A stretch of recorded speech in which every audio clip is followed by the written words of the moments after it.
진로와 잠재력 개발 코칭의 실전을 알려드리도록 하겠습니다. 일단 코칭과 멘토링의 이해가 필요하고요. 멘토링 실제 사례를 분석하고 또 실제 사례를 분석하면서 어떻게 하면 진로에 대한 고민을 해결할 수 있을까? 그리고 학습 고민별 해결 방법, 성장 고민별 해결 방법을 한번 알아보도록 해보겠습니다. 자, 일단 코칭과 멘토링의 개념의 차이점이 있는데요. 코칭은요, 질문을 통해서 스스로 깨닫게 하는 것입니다. 근데 멘토링은요, 경험을 공유하고 직업적으로 발전하게 하는 중심이 있습니다. 그래서 뭐냐면 질문을 통해 스스로 깨닫게 하는 코칭이라면 멘토링은 멘토의 어떤 경험을 공유하면서 발전하게 합니다. 코칭은 어떤 목표 달성과 성장의 중심을 준다면 멘토링은 롤모델을 제시하고 내가 이렇게 했으니 너도 이렇게 해봐라고 하는 경험의 전수가 되겠죠. 효과적인 멘토링의 관계를 구축하는 방법은요. 명확한 목표와 기대치를 설정해야 됩니다. 그래서 어디까지 하고 싶은지, 무엇을 이루고 싶은지, 얼마만큼의 효과를 얻고 싶은지, 그리고 정기적인 소통이 중요한데요. 주기적으로 뭔가 멘토링을 할 수 있는 어떤 기간을 정해서 그 사이에 어떤 정도의 변화가 있었는지를 한번 소통하면서 발견하고 어떻게 보면은 확인하는 작업이 필요하죠. 이러기 위해서는 신뢰의 기반이 필요하죠. 그래서 좀 서로 잘 알고 있는 멘토를 통해서 해도 되고요. 아니면 이번 이 멘토링을 통해서 앞으로 계속 알아가는 것도 좋겠죠. 또 피드백을 주고받는 문화가 조성이 돼야 되는데요. 자주 이렇게 물어보고 다시 거기에 대해서 피드백을 받고 이런 소통하는 과정 속에서 발전할 수 있게 됩니다. 그 다음에 진로와 잠재력 개발에서 역할인데요. 자기 주도적인 성장이 촉진될 수 있겠죠. 잠재력 개발을 하기 위해서는 일단 코칭을 받고 난 이후에 스스로 실천하는 어떤 실행할 과제를 정하고 그것들을 해 나가면서 본인이 얼마 정도를 수행해 나가는지를 파악하면서 또 피드백을 받으면서 그 다음 단계를 가면 되겠는데요. 일단 잠재력을 발견하고 이 발견된 잠재력을 더 개발하기 위한 지원이 필요하고요. 진로 탐색 과정에서 또 어떻게 해야 되는 체계적으로 도움이 필요하겠죠. 또 하나는 이걸 해내기 위해서는 동기부여가 필요한데요. 사람들마다 동기부여가 잘 되는 어떤 포인트가 더 다르거든요. 또 그것들을 진행하면서 또 지속적으로 하게 하는 게 중요하기 때문에 이 코칭도 일정 기간 동안 진행하는 것이 아주 효과적인 게 되겠습니다. 자, 코칭과 멘토링의 상호 보완적인 활용이 필요한데요. 단계별로는 적절한 접근법이 필요하죠. 코칭이 필요할 때와 그다음에 멘토링이 필요할 때가 있는데 코칭을 하다가 멘토링을 할 수 있고 멘토링 하다가 코칭을 할 수 있기 때문에 그것은 이 멘토와 또 코치에서 역량에 따라서 또는 이 코칭을 받는 어떤 학습자의 어떤 성향에 따라서 그때그때마다 다를 수 있겠습니다. 상황별로 맞춤으로 전략을 적용해야 되고요. 결론적으로 목표는 지속적으로 성장할 수 있게 도와주는 것입니다. 그리고 목표를 이루게 도와주는 것이죠. 자, 예를 들어서 이런 거 있겠죠. 어떤 학생이 수학 성적 향상을 위해서 멘토링을 참여했고요. 그 때문에 어떤 수학 성적이 지금 현재 어느 정도인데 얼마 정도를 향상시키고 싶고 그 향상하기 위해서는 어느 정도의 어떤 학습량이 필요하고 그것들을 계획을 세워 실천해 나간 후에 어느 정도 점수가 나왔다. 그래서 원래보다 등급이 더 올라갔다. 이런 결과가 나올 수 있겠고요. 또 어떤 사례는요. 학습이 전공하는 분야가 어렵다 보니까 이 부분도 어떻게 해결할까라고 고민하면서 전공을 조금 더 잘 습득할 수 있도록 적응할 수 있도록 도와주는 학습 방향이 필요할 텐데요. 이런 학습 방향을 또 필요로 하기 때문에 시간 관리며 또 노트법 관리며 자료를 수집하는 것이며 또는 도움을 요청할 수 있는 어떤 선배 어떤 그 커뮤니티도 필요하겠죠. 이렇게 해서 스스로 또 계획을 세우고 실천해 나가는 것도 자기 주도 학습 능력의 개발 사례가 될 수 있겠습니다. 그리고 또 하나는요. 성공하는 요인들은 어떤 목표를 설정하고 단계에서 접근해서 적정한 시기에 피드백을 해가지고 성실을 확인해야 되는 건데 한계점이 있다면 멘티가 스스로 해결하지 못하고 계속 멘토를 의존하거나 또는 본인의 성향을 잘 몰라서 멘토의 경험이 본인의 어떤 적용이 다 되지 않는데도 불구하고 무조건 멘토의 경험을 본인의 어떤 상황에 그대로 적용하는 것에 대한 한계도 있습니다. 그래서 되도록이면은 멘토가 멘토링 할 때는요, 멘티의 성향, 멘티의 어떤 상태를 좀 더 잘 같이 소통하면서 파악하고 난 이후에 멘토의 경험을 듣다 하더라도 멘티의 상황에 맞게 적절하게 변형을 해서 적용하는 것이 좋겠습니다. 그래서 일단 진로 탐색을요 하고요. 방향을 찾고 거기에 따른 나의 흥미도를 조금 탐색해 보고요. 그리고 다양한 대회를 경험해 보는데요. 내가 뭐 수학 분야에 좀 중심을 가지고 있다 또는 과학 분야에 조금 더 관심을 가지고 있다고 한다면 그 분야에 각각 관련돼 있는 경험들을 쌓으면 되겠고요. 또 리더십 개발 사례도 있죠. 학교 생활 하면서 또는 뭐 학급 회장이라든지 학급 부회장이라든지 임원이라든지 또 전교 회장, 부회장, 전교 임원 등등등 여러 가지로 뭔가 리더십으로 경험해 볼 수 있는 기회가 많기 때문에 그런 경험들을 조금 실제로 해보는 것도 리더십을 또 발휘하고 또 나의 리더십이 어떤 유형이었는지를 판단하기에 좋습니다. 또 하나는 실제 이런 경험들을 해보면 실제 상황에 따라서 내가 어떠한 의사결정을 하고 판단해야 되고 진행해 나가야지에 대한 경험을 쌓기 때문에 다양한 경험을 통해서도 본인이 실제로 그 일을 맡았을 때의 판단력을 길러줄 수 있습니다. 그리고 결론적으로 이런 경험들이 본인의 진로를 탐색하고 선택하고 노력해 나가는 데 도움을 줄 수 있고요. 적용 기법과 효과인데요. 일단은 이야기를 한번 해보는 거고 그 이야기의 어떤 그 스토리를 분석해 보는 거죠. 그리고 그 안에서 본인이 하고 싶어하는 것들이 진짜 무엇인지를 선택해서 셀렉해서 실행력을 길러주죠. 너무 많은 것들 한꺼번에 하기보다는 뾰족하게 먼저 우선순위를 정해서 무엇부터 해야 되는지 정해야 되겠죠. 그리고 대략적으로는 어떻게 상상해봐야 되겠죠? 이걸 진행했을 때 어떻게 될까라는 롤플레잉을 한번 해보고요. 그래서 실전에서는 어떤 나올 수 있는 어떤 시행착오라든지 실수라든지 문제들을 조금 예측해서 미리 준비해서 대응해 나간다면 훨씬 더 실행을 더 도울 수 있게 되겠습니다. 자, 진로에 대한 고민이 다양할 수 있죠. 어떤 친구는 진로가 무엇을 해야 될지 모른다. 진짜 내가 무엇을 좋아하는지 모른다. 무엇을 내가 잘할 수 있을지 모른다. 결론적으로 본인의 어떤 그 역량을 잘 파악하지 못하고 무엇을 좋아하는지 잘 모르는 상황에서는요. 이런 진로에 대한 정하는 거 쉽지 않습니다. 그래서 이럴 때는 오히려 그동안 살아왔던, 그동안 겪어왔던, 경험했던, 그동안에 살아면서 있었던 성과들을 조금씩 객관적으로 정리해보는 것이 필요하고요.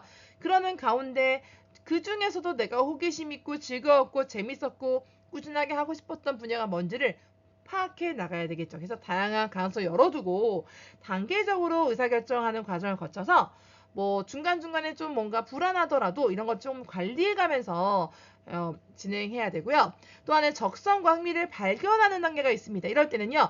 본인이 경험했던 것들 그리고 경험했던 걸 통해서 깨달은 것들 그 이후에 그걸 통해서 좀 더 빌드업해서 더 선택했던 것들을 파악하면 되겠고 그 중에서도 무엇을 가장 잘했는지 어떤 분야에서 어떤 걸 했을 때 가장 효과가 컸고 성과가 좋았는지 보는 거죠. 이러기 위해서는 다양한 진단 도구도 활용하면 좋겠습니다. 적성검사라든지 MBTI라든지 그 외에 다른 아이의 어떤 적성을 판별할 수 있는 그런 진단지를 활용해서도 좋습니다. 하지만 그 진단지를 100%다 신뢰할 수는 없습니다. 왜냐면 조금씩 미묘한 차이가 있을 수 있고 또 그것을 우리가 체크할 때도 진짜 원하는 걸 체크내는 건지 본인의 현 상태를 체크내는지가 구분이 안 될 때가 있기 때문에 조금 미묘한 차이 있을지언정 그래도 이런 도구를 사용하면 참고 자료가 될 수 있겠습니다. 그 다음에 진로를 결정하게 되면 어떻게 실행할 건지에 대한 실행 방법을 수행해야 되겠죠. 구체적으로 뭘 할 거냐, 단기적으로 뭐 할 거냐, 중기, 장기 계획 수립하고요. 이것들도 마찬가지로 멘토가 또는 코치가 주기적으로 점검하고 또 진행하고 있는지를 파악할 때 좀 느려졌다, 좀 빨라졌다. 이걸 파악해서 그 시기도 조금씩 조정해 가는 것이 훨씬 더 목표를 이루고 성취하는 데 효과를 낼 수 있습니다. 왜냐면요. 목표는 정했는데 본인이 따라가지 못해서 결국 다 나중에 못 이뤘다고 생각하면 좌절이 클 수 있잖아요. 그렇지 않죠. 중간중간에 변수가 생길 수 있고 컨디션이라고 하면서도 주변의 환경이 바뀔 수 있기 때문에 진행하면서 조금씩 조정해 나가면서 가야 그만큼 실패 확률도 떨어지고 또 하면서 포기하지 않게 됩니다. 이런 것도 기억해 주시고요. 그래서 고민 해결에 대한 솔루션을 제안해 보면 일단 만약에 학습 동기 부족이 문제다라고 한다면 내적 동기를 발견하기 위해서 관심사를 탐색하고 또 내가 어떤 분야의 성취감을 경험했는지에 대해서 파악하면서 나의 자신감도 회복하고요. 단기적인 목표를 먼저 시작해서 성취를 하고요. 그리고 학습의 의미나 가치를 다시 한번 재발견하는 코칭을 통해서 동기부여를 끌어올려야 됩니다. 또 하나는 효율적인 학습 방법 코칭이 전략이 필요한데요. 자, 학습자 유형의 진단과 맞춤형 접근이 필요하죠. 어떤 친구가 학습하는 방식이 다 다르기 때문에 효과를 극대화할 수 있는 학습 방식을 선택하고요. 시간 관리와 집중력 향상이 중요한데요. 시간은 많이 공부했지만 집중을 잘 못해서 공부의 효율이 떨어질 수 있기 때문에 이런 부분도 중요하고요. 메타인지라고 해서 자기 객관화, 그리고 또 학습을 할 때 가장 그 지식을, 그 학습의 내용을 습득하기에 가장 좋은 그런 상태를 만들어내는 거고, 그러한 방식을 찾는 거고요. 더 중요한 거 계속 강조하고 있죠. 자기 주도 학습 역량을 단계별로 개발할 수 있어야 됩니다. 어른도 스스로 자기 통제가 쉽지 않아서 미루고 하잖아요. 아이들은 얼마나 힘들겠습니까? 그래서 이 아이들에게 단계적으로 자기 주도 학습 역량을 길러주어야 되겠습니다. 그리고 교과별 학습 전략수립 가이드인데요. 교과 특성에 맞는 학습법을 설계하고 과목별로 핵심 개념과 파악의 전략이 필요하고요. 취약 과목의 극복을 위한 접근법이 필요하고 교과 연계 학습이 필요합니다. 그래서 교과와 연계된 진로와 관련된 그런 학습도 같이 해주면은 훨씬 더 호기심도 길러지고 내가 이 학습을 왜 해야 되는지에 따른 어떤 동기부여가 되기 때문에 학습과 연계된 기타 활동들을 같이 하는 것을 추천드립니다. 일단 성장에서의 고민, 제일 중요한 거, 자기 효능감을 끌어올려야 되죠. 작은 성공의 경험들을 쌓아가면서 자기의 어떤 재능과 강점을 발견해야 되고, 이런 것들을 좀 끌어내는 코칭이 필요하고요. 되도록이면 긍정적인 자기 대화를 훈련합니다. 할 수 있어. 나도 해낼 수 있어. 나도 괜찮은 사람이야. 나도 이런 어려운 문제들을 할 수 있는 능력이 돼. 라고 하는 어떤 자기 나름대로의 자기 긍정 대화가 필요하고요. 또 하나는 아무래도 스트레스가 생길 수 있습니다. 이런 스트레스를 어떻게 관리할지를 봐야 되는데, 규칙적인 운동을 한다던가 아니면 문화생활을 한다던가 아니면 마인드 컨트롤을 위해서 나름대로는 명상을 한다던가 아니면 어떤 주변의 상담을 통해서 좀 답답한 마음들, 스트레스가 있는 그런 원인 있는 부분들을 말로 털어내서 조금 더 대화를 통해서 풀어내는 사람도 있고요. 이런 모든 것들이 스트레스 관리에 도움 돼요. 때로는 예를 들어서 잠깐 놀 수도 있고, 또 어떤 경우에는 맛있는 거 먹으면 또 스트레스가 풀릴 수 있잖아요. 그쵸? 다양합니다. 회복 탄력성의 개발이 되게 중요하고요. 나름대로 스트레스를 관리하기 위해서 기분이 안 좋았을 때, 기분이 상했을 때 회복할 수 있는 그런 방법들을 조금 더 탐구해보면서 실천하면 좋겠습니다. 그 다음 대인관계 역량도 되게 중요하죠. 다른 사람 이야기를 잘 들어주고 또 잘 공감해주는 것도 필요합니다. 그러면서 다른 사람도 우리의 어떤 그 어려움을 들어주고 또 우리의 마음을 위로해 줄 수 있거든요. 또 하나는 갈등이 생겼을 때도 대인관계에 어떤 영향이 크게 미칠 수 있기 때문에 되도록이면 갈등이 생기면 어쩔 수 없이 생길 수 있죠. 의견 차이가 생기면요. 하지만 그 갈등이 생긴 거는 괜찮지만 그것을 어떻게 해결해 나가느냐에 따르는 게 되게 중요합니다. 그래서 갈등을 해결해 나가는 기술을 습득해야 되고요. 이거는 어떻게 보면은 갈등이 일어난 경험을 하고 그 다음에 그 갈등을 해결하는 과정을 경험해봐야지만 어떻게 갈등 해결해야 될지를 알 수 있겠죠.